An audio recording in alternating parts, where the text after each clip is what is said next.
इससे पहले की स्लाइड में मैंने आपको बताया था कि कैन आई कम इन भी पूछा जा सकता है किसी कहीं अंदर जाने के लिए, और मे आई कम इन भी पूछा जा सकता है। तो दोनों में डिफरेंस यही होता है कि जब आप किसी जगह पर उसका हिस्सा रहे हों और बाई चांस किसी भी कारण से आप बाहर चले गए, तो वहां पे वापस आने के लिए वहां पे आप मे आई कम इन बोल सकते हैं। लेकिन आप अगर उस सभा का हिस्सा नहीं रहे हैं और किसी कारण से बाहर ही हैं, और बाहरी इंसान अगर किसी अन्य सभा में घुसना चाहता है तो वहां पे मे आई कम इन नहीं बोलेगा, वहां पे कैन आई कम इन बोलेगा। वहां पे पूछेगा ये कि वहां पे पूछेगा कि क्या मैं अंदर आ सकता हूं, अर्थात आप मे आई कम इन बोलकर आप अंदर आने की परमिशन मांग रहे हैं, कहते हैं क्या मैं अंदर आ सकता हूं। और कैन आई कम इन जब आप बोलेंगे तो वहां पे जो हेड होगा उससे आप पूछेंगे कि मुझे भी अंदर आ जाने दीजिए। वहां पे वो आप उससे रिक्वेस्ट करेंगे कि आप मैं भी अंदर आ सकता हूं।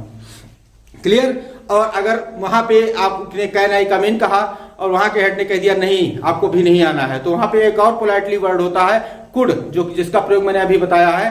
तो कुड का प्रयोग करके भी और पोलाइटली रिक्वेस्ट कर सकते हैं कि मुझे भी अंदर। Hello students, welcome to Excellence Classes. तो जैसा कि आप लोग जानते हैं कि आज थंबनेल से ही क्लियर हो गया होगा कि आज मैं आपको वर्ब बताने वाला हूं। वर्ब में प्राइमरी ऑक्सिलरी आपने क्लियर कर ली होगी।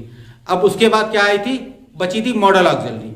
अब आज हम लोग जानते हैं कि मॉडल ऑक्सिलरी होती क्या है और उन हर एक मॉडल ऑक्सिलरी का प्रयोग कहाँ कहाँ किया जाता है और उनको किस प्रकार से यूज किया जाता है। चलिए चलते हैं अपनी क्लास की तरफ और देखते हैं हमारे पास कौन कौन सी मॉडल ऑक्सिलरी है, उनका क्या क्या यूज होता है।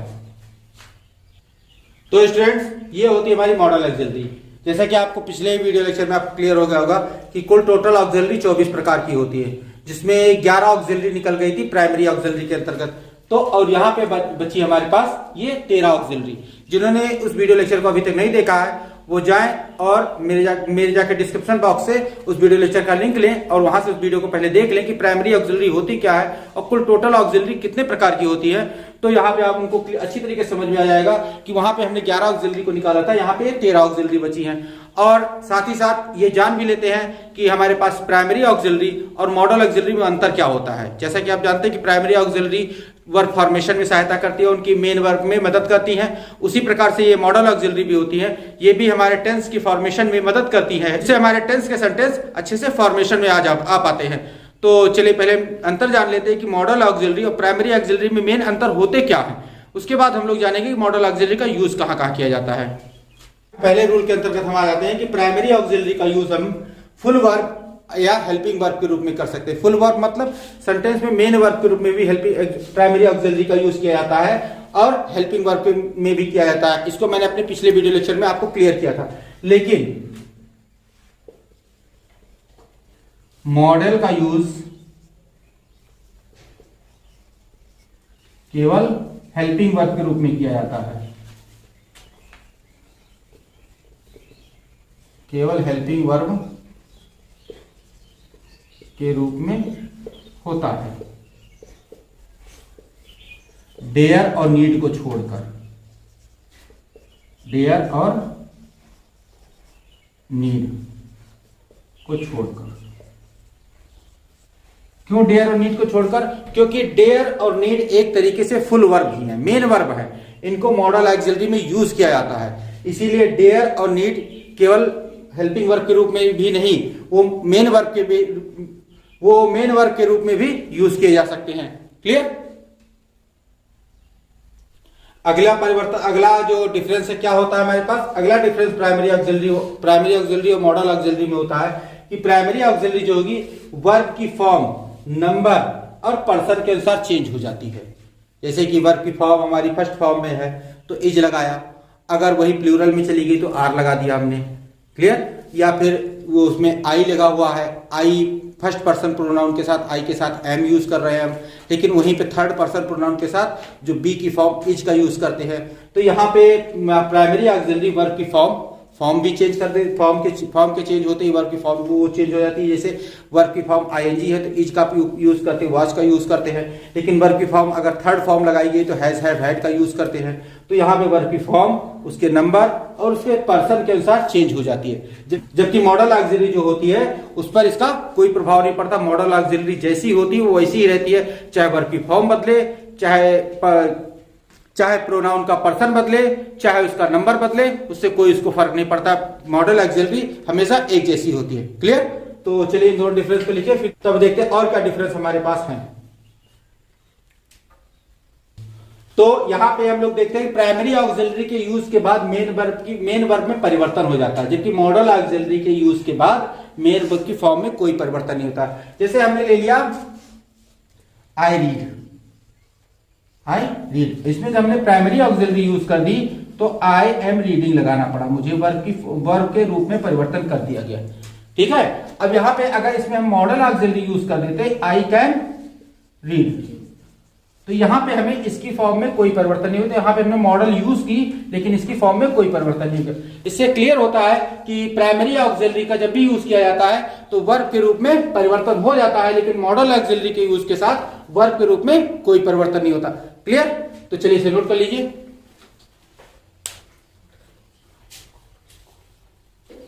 तो अब चलते हैं हम लोग अपने मॉडल ऑक्सिलरी के यूजेस की तरफ और देखते हैं कि कौन सी मॉडल ऑक्सिलरी का कैसे कैसे यूज किया जाता है। तो सबसे पहले हम लोगों को पास आ जाता है कि can, use of can.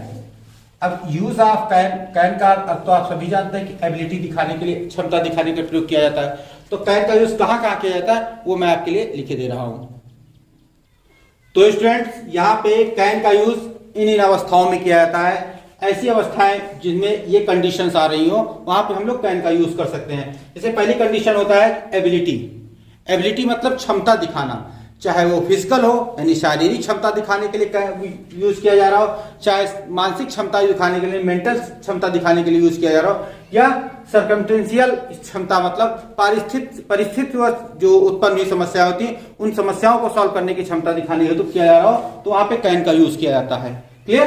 Can का अर्थ फ्यूचर और प्रेजेंट टेंस में अलग अलग होता है, नहीं कि आप फ्यूचर टेंस या प्रेजेंट टेंस में यूज कर रहे हैं तो अगर आप कैन ना यूज करना चाहे तो ना यूज कीजिए, उसकी जगह पे वर्ब सब्जेक्ट के अनुसार इज एम आर का यूज कीजिए, उसके बाद एबल टू का यूज कर दीजिए।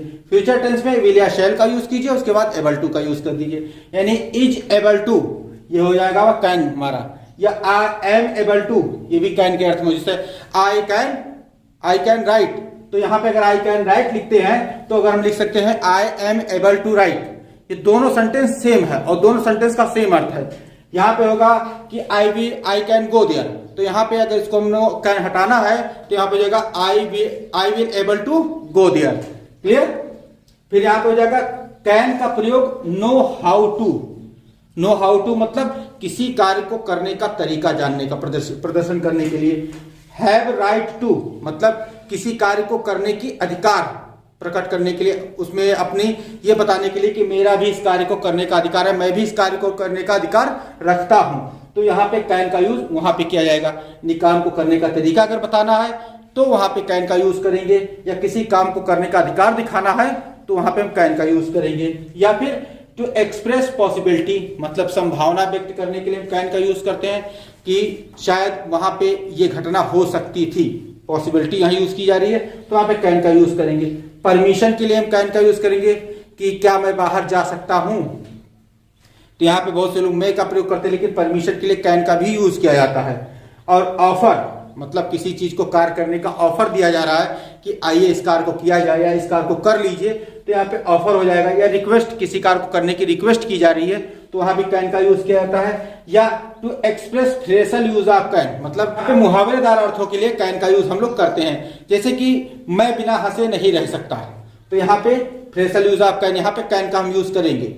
या फिर एक्सप्रेस हैबिट किसी की आदत दिखाने के लिए, नेचर किसी की प्रकृति दिखाने के लिए, किसी की कोई विशेष आदत होती है उस विशेष आदत दिखाने के लिए हैबिट के लिए कैन का यूज करेंगे। किसी के नेचर, किसी की प्रकृति बताने के लिए, कोई कैसा इंसान है वहां पे हम लोग कैन का यूज करेंगे। या पर्पस या किसी कार्य को करने का पर्पस या उद्देश्य बताने के लिए हम लोग कैन का यूज करेंगे। क्लियर? तो चलिए इसे नोट कर लीजिए, फिर आगे बढ़ के हम लोग दूसरे मॉडल का यूज देखते हैं। तो स्टूडेंट्स अगले मॉडल के यूज में हम लोग देखेंगे यूज ऑफ कुड। कुड का प्रयोग हम लोग कहां कहां कैसे कैसे कर सकते हैं वो यहाँ पे हम लोग आज सीखेंगे। तो यहाँ पे देखिए आप लोगों को कहते हैं कुड का प्रयोग कैन के पास्ट फॉर्म में होता है, अर्थात कैन का अगर पास्ट फॉर्म सेंटेंस यूज करना हो तो वहां पे कैन की जगह में कुड का यूज करना रहता है।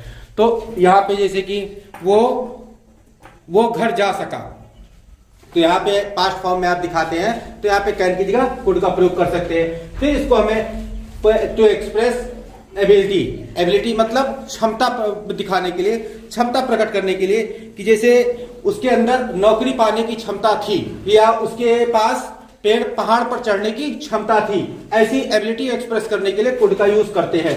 या फिर पोलाइट रिक्वेस्ट, किसी से विनम्र अनुरोध अगर किया जा रहा है कि कहा गया कैन आई कम इन, तो इसमें रिक्वेस्ट की गई, पोलाइट रिक्वेस्ट की गई। लेकिन कुड आई कम इन, तो ये और अधिक पोलाइटली रिक्वेस्ट की गई। तो वहां पे जो कैन से अधिक पोलाइटली अगर रिक्वेस्ट करनी हो तो कैन की जगह हम लोग कुड का प्रयोग करते हैं। या फिर कंडीशन को व्यक्त करने के लिए, कंडीशन दिखाने के लिए, जैसे कि कोई कंडीशन होती कि यदि मैं भारत का प्रधानमंत्री होता तो महंगाई कम कर देता, या फिर और भी ऐसी कोई कंडीशन, कोई भी संभावना व्यक्त करने के लिए, तो वहां पे हम लोगों को कुड का प्रयोग करना रहता है। फिर यहाँ पे होगा to express ability in present and future tense. अब ability present tense, future tense में जैसे कि यहाँ पे कहा गया कि यदि तुम नियमित अध्ययन करोगे तो अवश्य पास हो जाओगे, तो यहाँ पे हमें फ्यूचर टेंस में इसकी एबिलिटी दिखाई दे रही है। और फिर कि यदि शीघ्र अतिशीघ्र जो भी हो इस समस्या का समाधान कीजिए, यहां पर भी कुड का प्रयोग करके हम लोग इसे यहाँ पे एबिलिटी दिखा देंगे।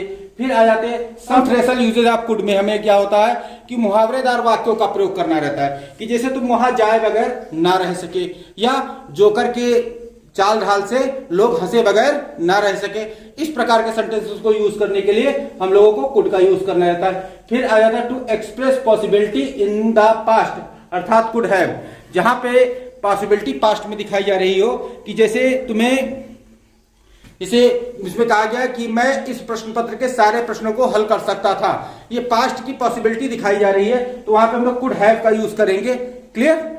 तो उम्मीद है कुड का यूज यहां से आपको समझ में आ गया होगा। तो चलिए इसे नोट कर लीजिए और फिर इसके बाद हम लोग अगले मॉडल के यूजेस की तरफ आगे बढ़ते हैं। अगली मॉडल वर्ब में मिलती है मे। अब हम यहाँ पे देखेंगे कि हम लोग मे का यूज कहां कहां कर सकते हैं और किस किस चीज को एक्सप्रेस करने के लिए मे का यूज किया जाता है। चलिए देखते हैं। तो मे के यूज में हम लोग देखते हैं कि to express possibility, permission, uncertainty. Possibility मतलब संभावना व्यक्त करने के लिए मे का यूज हम लोग कर सकते हैं। जैसे कि कहा जा रहा है कि आज वर्षा हो सकती है, यहां पे संभावना व्यक्त की जा रही है, तो यहां पे कहा गया इट मे रेन, तो वहां पे हम लोगों को मे का यूज करना होगा पॉसिबिलिटी दिखाने के लिए। फिर परमिशन मतलब किसी से कोई चीज अनुमति मांगी जा रही है कि मे आई कम इन या may you give me your pen, तो यहां पे परमिशन कहा जा रहा, जैसे कहा गया मे आई टेक योर पेन, तो यहां पे परमिशन ली जा रही है, तो वहां पे आप लोग मे का यूज कर सकते हैं। अब इससे पहले की स्लाइड में मैंने आपको बताया था कि कैन आई कम इन भी पूछा जा सकता है किसी कहीं अंदर जाने के लिए, और मे आई कम इन भी पूछा जा सकता है। तो दोनों में डिफरेंस यही होता है कि जब आप किसी जगह पर उसका हिस्सा रहे हों और बाई चांस किसी भी कारण से आप बाहर चले गए, तो वहां पे वापस आने के लिए वहां पे आप मे आई कम इन बोल सकते हैं। लेकिन आप अगर उस सभा का हिस्सा नहीं रहे हैं और किसी कारण से बाहर ही हैं और बाहरी इंसान अगर किसी अन्य सभा में घुसना चाहता है, तो वहां पे मे आई कम इन नहीं बोलेगा, वहां पे कैन आई कम इन बोलेगा। वहां पे पूछेगा ये कि वो वहां पे पूछेगा कि क्या मैं अंदर आ सकता हूं, अर्थात आप मे आई कम इन बोलकर आप अंदर आने की परमिशन मांग रहे हैं, कहते हैं क्या मैं अंदर आ सकता हूं। और कैन आई कम इन जब आप बोलेंगे तो वहां पे जो हेड होगा उससे आप पूछेंगे कि मुझे भी अंदर आ जाने दीजिए, वहां पे वो आप उससे रिक्वेस्ट करेंगे कि आप मैं भी अंदर आ सकता हूं। क्लियर? और अगर वहां पे आपने कैन आई कम इन कहा और वहां के हेड ने कह दिया नहीं आपको भी नहीं आना है, तो वहां पे एक और पोलाइटली वर्ड होता है कुड, जिसका प्रयोग मैंने अभी बताया है। तो कुड का प्रयोग करके भी और पोलाइटली रिक्वेस्ट कर सकते हैं कि मुझे भी अंदर आ जाने दीजिए। तो यहाँ पे परमिशन पाने के लिए हम लोग मे का यूज करेंगे। फिर अनसर्टेनिटी मतलब अनिश्चितता बताने के लिए हम लोग मे का यूज करेंगे। अनिश्चितता मतलब क्या पता वो आए ना आए, या अनिश्चितता हो सकती है। जैसे आप लोग अपनी क्लास में गए और बाई चांस आपके क्लास टीचर नहीं आए हैं, तो आपस में बात करते हैं, तो क्लास टीचर मान लिया बहुत ज्यादा छुट्टियां करने वाले हैं, तो आप लोग आपस में ही करेंगे कि क्या पता हमारे क्लास टीचर आज आए ना आए। तो उसी प्रकार से अनसर्टेनिटी वहां पे यूज करने के लिए वहां पे मे का हम लोग यूज करेंगे। क्लियर? टू एक्सप्रेस विश और प्रेयर, ये चीजें ये सेंटेंस आपने कई बार देखा होगा। ऑप्टेटिव सेंटेंस में may you live long, may God grace you, तो यहाँ पे ऑप्टेटिव सेंटेंस में इच्छा या प्रार्थना व्यक्त करने के लिए हम लोग मे का यूज करते हैं। फिर आ जाता है to express request, purpose, and offer. Request, purpose and offer, ये तीनों के लिए हम लोग मे का यूज करते हैं। जैसे रिक्वेस्ट का मतलब हुआ कि अनुरोध बताने के लिए, कि कहा गया मे आई हैव योर पेन, क्या मैं आपकी पेन को ले सकता हूं, क्या मैं आपके कलम को रख सकता हूं। फिर ये पर्पस, उद्देश्य बताने के लिए आपको कहा जा सकता है कि मैं इतनी मेहनत कर रहा हूं कि मैं आगे परीक्षा में पास हो सकूं। वहां पे आप मे का यूज करेंगे, क्योंकि वहां आप अपनी मेहनत का उद्देश्य बता रहे हैं, तो वहां पे आप मे का यूज करेंगे। फिर आ जाता है ऑफर, किसी के सामने ऑफर रखने के लिए, किसी के सामने प्रस्ताव रखने के लिए आप मे का यूज कर सकते हैं। जैसे कहा जाता है कि क्या मैं आपकी मदद कर सकता हूं, मे आई हेल्प यू, तो यहां पे आप ऑफर का यूज कर सकते हैं। उसके पश्चात हम आ जाते हैं to express the sense of there is a good reason for. ऐसे सेंटेंस में आप मे का यूज कर सकते हैं जिस सेंटेंस में आपको उसके अर्थ से यह भाव नजर आ रहा हो कि किसी भी चीज में का सही कारण, किसी भी घटना का होने का सही कारण अगर उसमें दिखाया जा रहा हो, ये भाव स्पष्ट हो रहा हो, तो आप मे का यूज कर सकते हैं। To express imagination in the past, यानी भूतकाल में अपनी कल्पनाओं के लिए आप मे का यूज कर सकते हैं। वहां पे मे हैव के साथ यूज होता है। क्लियर? यहाँ पे भूतकाल में अगर कोई कल्पना आप कर रहे हैं तो उस कल्पना को व्यक्त करने के लिए आप यहाँ पे मे का यूज कर सकते हैं। क्लियर? तो उम्मीद है मे के यूज कहां कहां किए जाते हैं ये आज आपको समझ में आ गया होगा। तो चलिए इसे नोट कर लीजिए और फिर हम लोग आगे दूसरे मॉडल की तरफ बढ़ते हैं। तो अगली मॉडल हमें मिलती है माइट। अब इस नियम के अंतर्गत यहाँ पे हम समझेंगे कि माइट का प्रयोग कहाँ करते हैं। वैसे नॉर्मली आप जानते हैं कि मे की पास्ट फॉर्म माइट होती है, तो यहाँ पे हम लोग जानेंगे कि माइट का प्रयोग कहाँ कहाँ कैसे कैसे किया जाता है। तो यहाँ पे ये माइट का यूज दिया गया है। माइट का यूज लगभग कुड के यूज के तरह ही होता है कि जैसे माइट का यूज मे के इक्विवेलेंट के रूप में पास्ट टेंस में किया जाता है। मे के ही रूप में नहीं, जैसे कैन का पास्ट फॉर्म हमने कुड बताया था, वैसे मे का पास्ट फॉर्म माइट होता है। फिर दूसरा यूज उसका यही है कि टू एक्सप्रेस पॉसिबिलिटी प्रेजेंट और फ्यूचर। जैसे मैंने बताया था कुड का प्रयोग प्रेजेंट या फ्यूचर की पॉसिबिलिटी दिखाने के लिए होता है, उसी प्रकार माइट का भी प्रयोग प्रेजेंट या फ्यूचर की पॉसिबिलिटी दिखाने के लिए किया जाता है। फिर टू एक्सप्रेस पोलाइट रिक्वेस्ट और परमिशन, अर्थात कहीं भी आप पहुंचे, जैसे मैंने बताया कि आपने कहा क्लास में जाके कि can I come in, teacher ने कह दिया नो, तो वहां पे आप कह सकते हैं कुड आई कम इन, उससे भी अधिक पोलाइट रिक्वेस्ट कर सकते हैं। तो वहां पे इसी प्रकार से यहाँ पे होता है, जिससे क्लास में पहुंचे, टीचर ने कहा, आपने कहा मे आई कम इन, टीचर ने कहा नो, तो वहां पे आप माइट आई कम इन कह देंगे, तो और ज्यादा पोलाइट वहां पे रिक्वेस्ट की जा रही है कि आप मुझे अंदर आ जाने दीजिए। और फिर यहाँ पे होता है to express purpose in the past, यानी पास्ट टेंस में भूतकाल में अपने उद्देश्य को, अपने मकसद को दिखाने के लिए आप माइट का यूज कर सकते हैं। फिर उसी प्रकार से आखिरी जो इसका नियम होता है उसमें there is a good reason for, मतलब कोई अच्छा कारण प्रदर्शित करने के लिए कोई कार्य अगर किया जा रहा है तो वहां पे आप माइट का प्रयोग कर सकते हैं, जैसा कि आप कुड में प्रयोग करते थे। क्लियर? तो चलिए इसे नोट कर लीजिए और फिर अगले मॉडल की तरफ हम आगे बढ़ते हैं।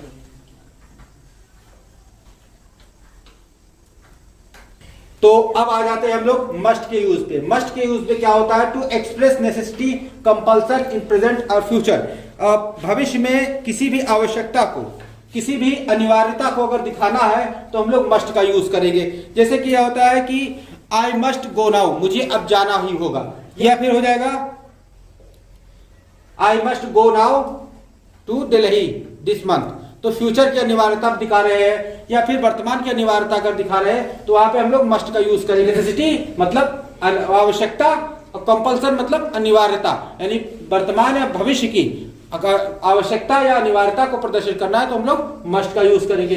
फिर आ जाता है to express a permanent ruling और प्रोविजन, मतलब किसी भी स्थायी निर्णय को दिखाने के लिए हम लोग मस्ट का यूज कर सकते हैं। अब रूलिंग और प्रोविजन का मतलब होता है अनुमति देना या रोक देना, तो दोनों में से कोई भी स्थायी निर्णय होगा कि वहां तुम्हें नहीं जाना है, मतलब कहीं भी कहा जाता है कि वहां मत जाओ तो थोड़े समय के लिए रोका जाता है, लेकिन वहां अगर ये कह दिया कि तुम्हें वहां नहीं जाना है तो मतलब वो भविष्य के लिए भी तुम्हें रोका जा रहा है, तो वहां पे क्या कहते हैं परमानेंट आदेश दिया जा रहा है, तो वहां भी आप मस्ट का यूज कर सकते हैं। टू एक्सप्रेस एम्पैथिक एडवाइस और डिटर्मिनेशन, मतलब किसी भी जो सलाह होती है वो बहुत जोरदार सलाह दी जाती है, तो जोरदार सलाह को व्यक्त करने के लिए आप मस्ट का यूज कर सकते हैं। जैसे कहा गया you must follow the traffic rule, तुम्हें सड़क के यातायात के नियमों को पालन करना ही है, तो वहां पे एम्पैथिक एडवाइस हो गई। या फिर डिटर्मिनेशन कि मुझे अब पास होकर ही दिखाना है, तो वहां पे हम लोग मस्ट का यूज करेंगे। क्लियर? फिर है to express a sense of duty, to express a sense of duty, वहां पे अपने जो कर्तव्य होता है, अपने ड्यूटी मतलब कार्य होता है, उस कार्य को व्यक्त करने के लिए हम लोग मस्ट का यूज करते हैं। जैसे we must respect our elders, वहां पे हम लोगों का कर्तव्य ये है कि हम लोगों को अपने बड़ों का सम्मान करना ही करना है, तो अपनी ड्यूटी को व्यक्त करने के लिए हम लोग मस्ट का यूज करते हैं। फिर टू एक्सप्रेस स्ट्रांग पॉसिबिलिटी, मतलब कोई जो बहुत संभावना होती है, तो संभावना को अगर अच्छे तरीके से व्यक्त किया जाए, बहुत ही प्रबल संभावना को व्यक्त करना हो, तो वहां पे मस्ट का यूज करते हैं। जैसे कि कहा जा रहा है कि इस इलाके में एक स्कूल हो सकता है, तो इसका अगर इंग्लिश में कहेंगे there must be a school in this locality, तो यहाँ पे मस्ट का यूज करेंगे। स्ट्रांग पॉसिबिलिटी यानी प्रबल संभावना अगर व्यक्त करनी हो तो हम लोग मस्ट का यूज करेंगे। क्लियर? तो उम्मीद है कि ये मस्ट का यूज आपको समझ में आ गया होगा और क्लियर भी हो गया होगा। तो चलिए इसे नोट कर लीजिए और फिर हम लोग आगे बढ़ के अपनी दूसरी मॉडल ऑक्सिलरी देखते हैं। तो स्टूडेंट्स, अगले मॉडल के अकॉर्डिंग हम लोगों को मिलता है use of will and shall. तो वहां पे हम लोगों को विल शैल का प्रयोग यहाँ पे फ्यूचर टेंस में किया जाता है। फ्यूचर टेंस में आई बी के साथ शैल और you we they he she it के साथ विल का प्रयोग किया जाता है। अर्थात हम लोग इस प्रकार से ये देखते हैं कि फर्स्ट पर्सन प्रोनाउन के साथ हम लोग शैल का यूज करते हैं और सेकंड पर्सन प्रोनाउन के साथ हम लोग विल का यूज करते हैं।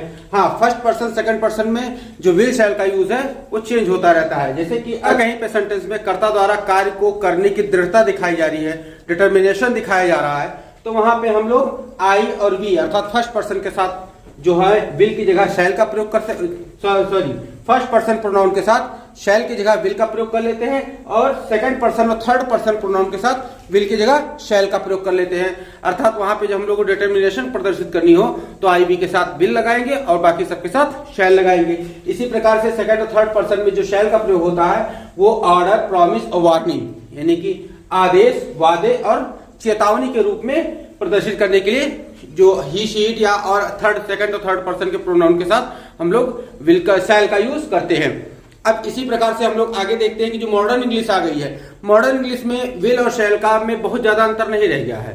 मॉडर्न इंग्लिश में विल और शैल का प्रयोग में ज्यादा अंतर नहीं रह गया। अगर आपको कहीं पे कंफ्यूजन है कि यहाँ पे विल लगना चाहिए या शैल लगना चाहिए और आप समझ नहीं पा रहे हैं कि आप विल लगाएं या शैल लगाएं, तो आप निश्चित बेधड़क होकर वहां पे विल का प्रयोग कर दे, सेंटेंस आपका सही हो जाएगा, गलत नहीं होगा। क्लियर? हाँ, लेकिन वहां पे प्रयोग करते समय चीज आप ध्यान रखिएगा कि सेंटेंस यदि इंट्रोगेटिव है, सेंटेंस यदि आपको इंट्रोगेटिव में मिल रहा है, तब आपको वहां पे थोड़ी सावधानी बरतनी होगी। वहां पे देखना होगा कि जो प्रोनाउन यूज किया जा रहा है वो प्रोनाउन फर्स्ट पर्सन है या सेकंड पर्सन है। अगर फर्स्ट पर्सन प्रोनाउन होगा तो वहां पे आप लोग शैल का यूज करेंगे और सेकंड और थर्ड पर्सन प्रोनाउन होगा तो विल का प्रयोग करेंगे। क्लियर? उम्मीद है विल शैल के प्रयोग में जो माइनर सा डिफरेंस है वो आपको समझ में आ गया होगा। कहीं पर भी आप अगर विल शैल को प्रयोग करने में कंफ्यूज हो रहे हैं, विल लगाए या शैल लगाए, तो वहां पे बिल्कुल भी कंफ्यूज मत होइए, सीधा विल का प्रयोग कीजिए, बशर्ते वो सेंटेंस इंट्रोगेटिव ना हो। अगर इंट्रोगेटिव में आ रहा है तो फर्स्ट पर्सन के साथ शैल, बाकी सारे पर्सन के साथ विल का प्रयोग कीजिए। क्लियर? चलिए इसे नोट कर लीजिए। तो स्टूडेंट्स, अगले मॉडल के अकॉर्डिंग हम लोगों को मिलता है यूज ऑफ शुड। शुड जो होता है शैल का ही पास्ट फॉर्म होता है, लेकिन अधिकतर सेंटेंस में हम लोग शैल का यूज ना करके, शुड का यूज ना करके वुड का यूज करते हैं। यानी पास्ट फॉर्म में अगर शैल, विल शैल में हम लोगों को उसकी पास्ट फॉर्म को प्रदर्शन करना है तो शुड का प्रयोग बहुत कम ही जगह पे मिलता है, अधिकतर जगहों पे वुड का प्रयोग मिलता है, लेकिन होती जो है शुड जो है शैल की पास्ट फॉर्म होती है। फिर इसके बाद इसका प्रयोग हम लोग कहता है टू एक्सप्रेस एडवाइस और सजेशन, मतलब सलाह या मशवरा देने के लिए हम लोगों को शुड का प्रयोग करना चाहिए। जैसे तुम्हें 2 घंटे पढ़ना चाहिए या उसे वहां पर नहीं जाना चाहिए, तो इस प्रकार की सलाह या सजेशन देने के लिए हम लोगों को शुड का प्रयोग करता है। मोरल ऑब्लिगेशन, मोरल ऑब्लिगेशन का मतलब यह हुआ कि हम लोगों को अपने जो नैतिक कर्तव्य होते हैं उनकी अनिवार्यता को व्यक्त करने के लिए शुड का प्रयोग किया जाता है। जैसे यहाँ पे हो जाएगा कि हम लोगों को गरीबों की और जो जरूरतमंद है उनकी मदद करनी चाहिए, we should help the poor and the needy. नैतिक अनिवार्यता जो होती है उसको प्रदर्शित करने के लिए हम लोगों को शुड का प्रयोग करना रहता है। फिर आ जाते हैं टू एक्सप्रेस रिक्वेस्ट और वेरी फॉर्मल रिक्वेस्ट, मतलब यहाँ पे जो प्रार्थना व्यक्त करने के लिए बहुत ही औपचारिक सी भाषा प्रयोग करने के लिए हम लोगों को शुड का प्रयोग करना रहता है। जैसे कि I should like have your pen, मैं आपकी कलम को रखना पसंद करूंगा। तो यहाँ पे ये चीजें जो वेरी फॉर्मल रिक्वेस्ट होती है वहां पे हम लोगों को शुड का प्रयोग करना रहता है। पर्पज या उद्देश्य दिखाने के लिए हम लोगों को शुड का प्रयोग करना रहता है। जैसे कि कठिन मेहनत करो नहीं तो फेल हो जाओगे। अब यहाँ पे इसको हम लोगों को शुड के साथ ये क्या कहते हैं, लेस्ट का प्रयोग करना रहता है, उसके बाद शुड, ये दोनों वर्ड एक साथ आते हैं कि जैसे ऐसे सेंटेंस को जो हम लोग लिखे हैं तो कुछ होगा ऐसे होगा, work hard लेस्ट you should fail, you should fail.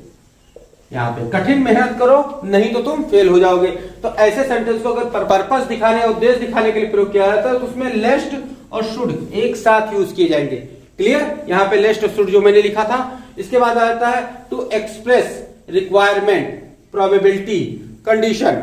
Requirement मतलब क्या, जैसे किसी चीज की आवश्यकता बताने के लिए हम लोगों को वहां पे शुड का प्रयोग करना है। रिक्वायरमेंट मतलब कि जैसे कहा गया इस विद्यालय में एक अच्छे टीचर का होने की जरूरत है, तो यहाँ पे आप लोगों को दिखाया जा रहा है कि यहाँ पे रिक्वायरमेंट है, तो रिक्वायरमेंट को प्रदर्शन करने के लिए वहां पे हमें शुड का प्रयोग करना रहता है। फिर प्रोबेबिलिटी यानी पॉसिबिलिटी दिखाना हो अगर किसी चीज की कि कहा गया कि ये किताब शायद उस अलमारी में होगी, या ये पुस्तक शायद इस लाइब्रेरी के इस रैक पे रखी होगी, तो ये पॉसिबिलिटी दिखाई जा रही, प्रोबेबिलिटी दिखाई जा रही, तो वहां पे हम लोगों को शुड का प्रयोग करना रहता है। फिर आ जाता है हमारे पास कंडीशन। कंडीशन के लिए कि जो स्थिति हो, परिस्थिति के अनुसार कोई निर्णय लिया जा रहा हो कि यदि बाहर बारिश होगी तो मैं बाहर नहीं जाऊंगा, तो यहाँ पे हम लोगों को शुड का प्रयोग करना रहता है कंडीशन को प्रदर्शन करने के लिए। फिर आ जाते हैं हम लोग to express wish politely, moral duty in past. अब विश पोलाइटली मतलब क्या होता है, हम सबकी जो इच्छा होती है उसको पोलाइटली व्यक्त करने के लिए हम लोग को शुड का प्रयोग करना रहेगा कि जैसे मैं इस पद से इस्तीफा देना चाहता हूं, तो यहाँ पे हम लोगों को पोलाइटली इच्छा व्यक्त कर रहे हैं यहाँ पे कि इस्तीफा देना चाहता हूं, मैं अब ये नहीं काम करूंगा, तो वहां पे आप लोगों को शुड का प्रयोग करना रहेगा। अब मोरल ड्यूटी इन पास्ट मतलब भूतकाल में कोई ऐसी नैतिक कर्तव्य आपको रहा होगा जो आपको करना चाहिए था लेकिन आपने वहां पे किया नहीं होगा, या फिर कर दिया होगा, वहां पे और कुछ करना चाहिए था, तो वहां पे मोरल ड्यूटी को प्रदर्शन करने के लिए हम लोगों को शुड का प्रयोग कर रहे थे। जैसे पास्ट में मोरल ड्यूटी क्या है कि तुम्हें इस कार्य को और पहले करना चाहिए था, तो पास्ट टेंस में तो आपने उस कार्य को पूरा कर लिया लेकिन वहां पे आपने डिले कर दिया पूरा करने में, तो वहां पे आपको मोरल ड्यूटी बताने के लिए कि आपके उस कार्य को और पहले करना चाहिए था, वहां पे शुड का प्रयोग किया जाएगा। क्लियर? उम्मीद है कि शुड का प्रयोग कहां कहां होता है ये सारे इस लाइन से समझ में आ गया होगा। तो चलिए इसे आप नोट कर लीजिए, उसके बाद हम लोग अगले मॉडल की तरफ आगे बढ़ते हैं। अगला मॉडल हम लोगों के सामने निकल के आता है यूज द वुड। वुड का प्रयोग, जो वुड होता है ये विल का ही पास्ट फॉर्म होता है, इसको हम विल के पास्ट फॉर्म के रूप में वुड का प्रयोग करते हैं। से डायरेक्ट स्पीच में जब भी हम लोगों को विल का पास्ट फॉर्म यूज करना हो तो वुड का प्रयोग किया जाता है। अब तो अगले प्रयोग के अनुसार हम देखते हैं कि भूतकाल में कोई कर्ता की आदत बोध करानी हो तो हम लोग वुड का प्रयोग करते हैं। जैसे जब मैं बच्चा था तो वहां मैं रोज घूमने जाया करता था, तो यहाँ पे हम लोग वुड का प्रयोग करेंगे।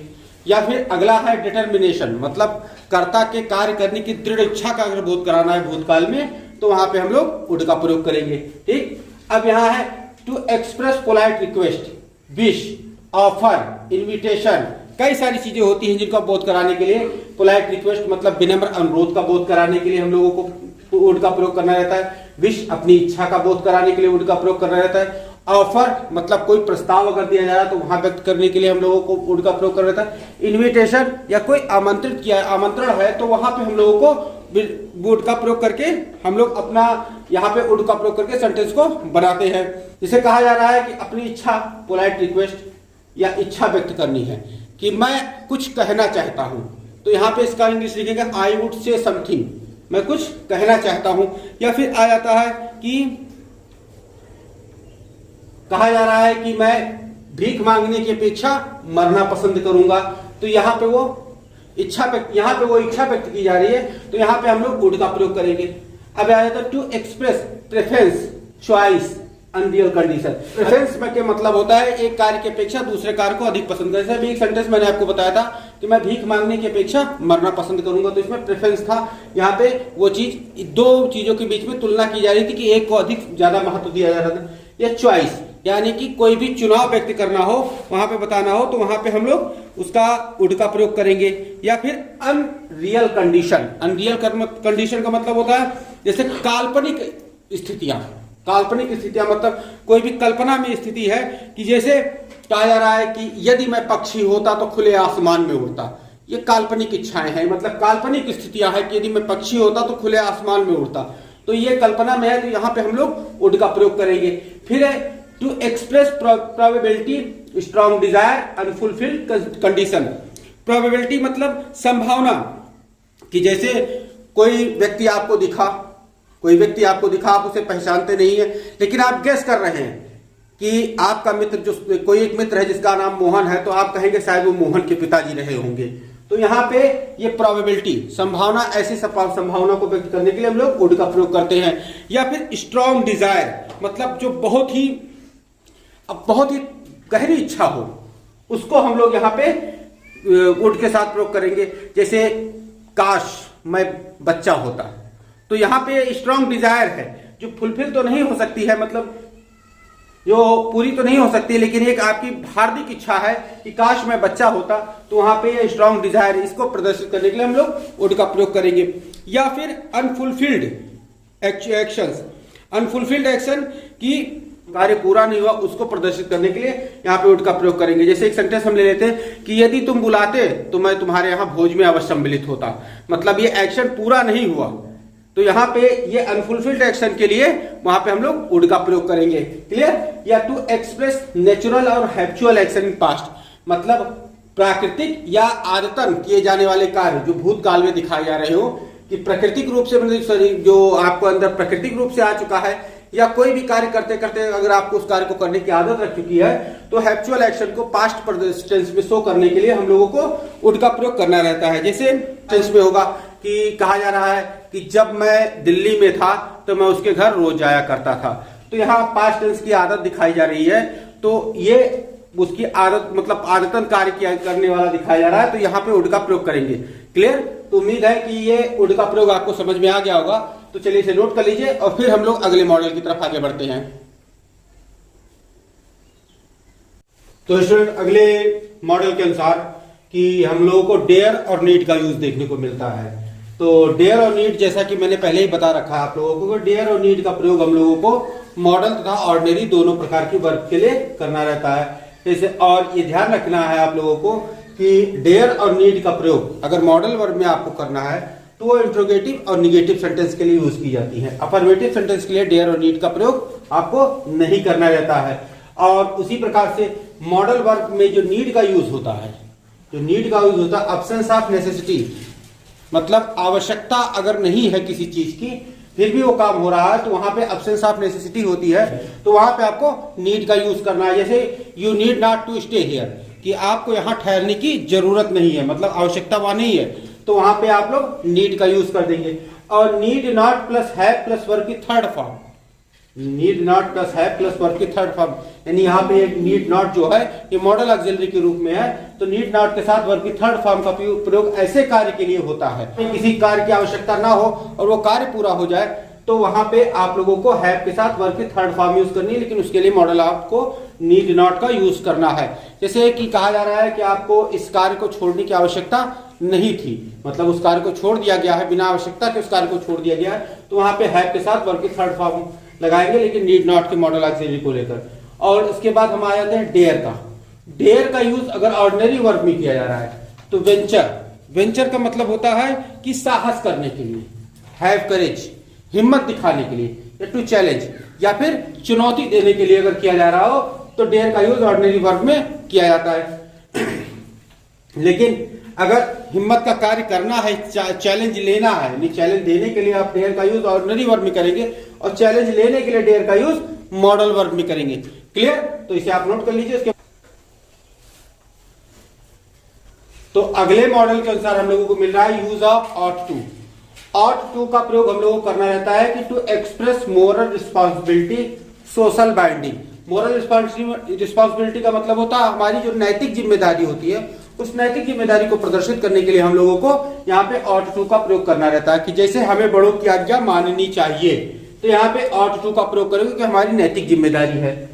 सोशल बाइंडिंग मतलब सामाजिक जो बंधन होते हैं उनको निभाने के लिए हम लोगों को ऑट टू का प्रयोग करना चाहिए, कि जैसे हम लोगों को we ought to work hard, हम लोगों को कठिन परिश्रम करना चाहिए। तो यहाँ पे सोशल बाइंडिंग या नैतिक जिम्मेदारी को बताने के लिए हम लोगों को ought to का प्रयोग करना रहता है। या फिर टू एक्सप्रेस एडवाइस, मतलब सलाह व्यक्त करने के लिए, सलाह देने के लिए हम लोगों को ought to का प्रयोग करना रहता है। जैसे तुम्हें एक अच्छे डॉक्टर से मिलना चाहिए, तो यहाँ पे ought to का प्रयोग करेंगे कि यहाँ पे सलाह दी जा रही है। या फिर स्ट्रांग पॉसिबिलिटी, स्ट्रांग पॉसिबिलिटी मतलब किसी कार्य को होने की बहुत ज्यादा पॉसिबिलिटी है, कि जैसे कहा जा रहा है कि इंडिया मैच अवश्य जीतेगी, स्ट्रांग पॉसिबिलिटी है, तो वहां पे आपको वहां पे ought to का प्रयोग करना है। अगर किसी चीज को कार्य करने की वहां पे स्ट्रांग पॉसिबिलिटी दिखाई दे रहा है कि उस कार्य को होने की ज्यादा संभावना है, तो वहां पे आप लोग ought to का प्रयोग करेंगे। फिर आ जाता है मोरल रिस्पॉन्सिबिलिटी इन पास्ट, मतलब भूतकाल में हमारी जो नैतिक जिम्मेदारी थी उसे भी दिखाने के लिए हम लोग ought to का प्रयोग करते हैं, कि जैसे आपको अपने पैसे बचा के रखने चाहिए थे, तो यहाँ पे मोरल रिस्पॉन्सिबिलिटी इन पास्ट मतलब भूतकाल में जो आपकी नैतिक जिम्मेदारी थी उस नैतिक जिम्मेदारी को भी प्रदर्शित करने के लिए हम लोगों को यहाँ पे ought to का प्रयोग करना रहता है। क्लियर? तो अगले मॉडल के रूप में हम लोग पाते हैं यूज टू का प्रयोग। जैसे यूज टू का प्रयोग क्या होता है? टू एक्सप्रेस हैबिचुअल रेगुलर या रेगुलर एक्शन इन पास्ट, मतलब भूतकाल में किए जा रहे किसी रेगुलर एक्शन को अगर आपको प्रदर्शित करना हो तो वहां पे आप लोग यूज टू का प्रयोग करेंगे। जैसे यहाँ पे कहा जा रहा है कि वो इस पार्क में रोज शाम को आया करता था, तो यहाँ पे आपको एक रेगुलर एक्शन देखने को मिल रहा है, तो आप यहाँ पे यूज टू का यूज कर देंगे। इसके बाद आता है to express the state of a person और थिंग इन पास्ट, मतलब भूतकाल में किसी व्यक्ति या किसी वस्तु की स्थिति को प्रदर्शित करने के लिए अगर प्रदर्शित करना हो उस जगह पे हमें, तो हम ये लोग वहां पे यूज टू का प्रयोग करते हैं। जैसे कि इस मंदिर के सामने एक भिखारी हुआ करता था, तो वहां पे उस व्यक्ति की, उस भिखारी की स्थिति स्पष्ट की जा रही है, तो वहां पे आप यूज टू का प्रयोग करेंगे। हाँ, रही बात अगर यूज टू अधिकतर पास्ट इंडेफिनिट टेंस में यूज किया जाता है, तो अगर पास्ट इंडेफिनिट टेंस को निगेटिव बनाना हो, जैसे वो यहाँ रेगुलर रोज आया करता था, इस टाइप का सेंटेंस आए, तो अपने यूज टू का प्रयोग करें, क्योंकि इसमें रेगुलर एक्शन देखने को मिल रहा है। लेकिन अगर इसी सेंटेंस को निगेटिव बना दिया जाए कि अगर वो यहाँ रोज नहीं आया करता था, तो आपको यहाँ पे यूज्ड नॉट टू का प्रयोग करना है। अगर निगेटिव बन रहा है तो आपको लगा देना है यूज नॉट टू, इस टाइप के वर्ड को आप यूज कर देंगे तो वहां पे निगेटिव बन जाएगा।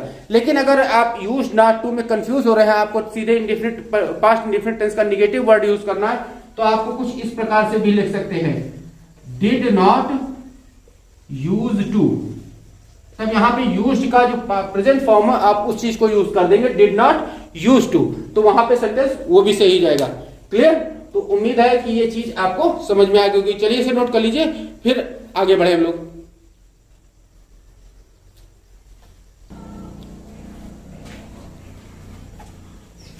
तो स्टूडेंट्स, इसी के साथ आज का वीडियो लेक्चर समाप्त किया जाता है। उम्मीद है इस वीडियो लेक्चर में मैंने जितना भी आपको पार्ट समझाया है, जितने भी मॉडल आपको मैंने बताई है, उन सारी मॉडल का यूज आपने ठीक से देखा होगा, समझा होगा और अपनी कॉपी पे नोट कर लिया होगा।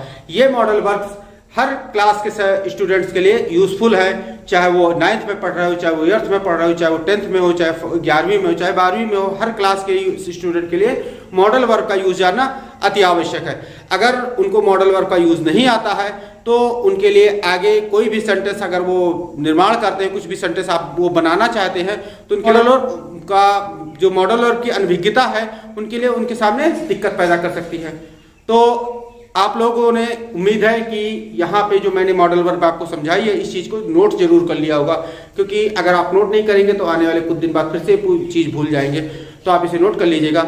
और यदि वीडियो लेक्चर अच्छा लगा हो, पसंद आया हो, इससे आपने कुछ भी सीखा हो, तो लाइक कीजिए और साथ ही साथ अपने दोस्तों को शेयर कीजिए। उन सभी दोस्तों को शेयर कीजिए जो मॉडल वर्क और प्राइमरी ऑक्सिलरी इन सब का यूज नहीं जानते। हाँ, इसके पहले मैंने प्राइमरी ऑक्सिलरी या वर्ब से और भी जो infinite verb, non finite verb, linking verb, non linking verb या फिर स्टैटिक वर्ब्स, डायनामिक्स वर्ब्स, इन सब वर्ब के बारे में मैंने एक सेपरेट वीडियो लेक्चर, अच्छा सा वीडियो लेक्चर तैयार कर रखा है, जिसको मैं ऊपर आई बटन पे लिंक कर दूंगा, वहां जाके आप उसे देख सकते हैं और साथ ही साथ अपने जो नॉलेज है उसको और बड़ा कर सकते हैं। तो जिन्होंने अभी तक मेरे चैनल को सब्सक्राइब नहीं किया है वो चैनल को सब्सक्राइब कर ले, जिससे आने वाले मेरे सारे वीडियो लेक्चर आप तक सबसे पहले पहुंच सके। और वीडियो लेक्चर तभी सबसे पहले पहुंचेंगे जब आप जाके बेल नोटिफिकेशन में जाके ऑल नोटिफिकेशन का बटन सिलेक्ट कर लेंगे। और साथ ही साथ यदि आप कॉम्पिटिटिव एग्जाम की तैयारी कर रहे हैं तो मेरे चैनल मैथ्स गुरुजी को, जिसका लिंक मैं नीचे दे दूंगा, और साथ ही साथ इंड स्क्रीन पे भी उसे ऐड कर दूंगा, वहां जाके आप उसे सब्सक्राइब कर लीजिए, जिसमें मैं आपको मैथ से संबंधित बहुत अच्छी और बहुत ही कमाल की ट्रिक देता रहता हूं, जिसको देखकर आप लोगों को एकदम लगेगा ही नहीं कि ये मैथ भी कुछ कठिन चीज होती है हमारे लिए। तो सब्सक्राइब जरूर कर लीजिएगा। तो मिलते हैं नेक्स्ट वीडियो लेक्चर में। Till then stay tuned with our channel, keep watching, keep learning, take care, thank you and bye.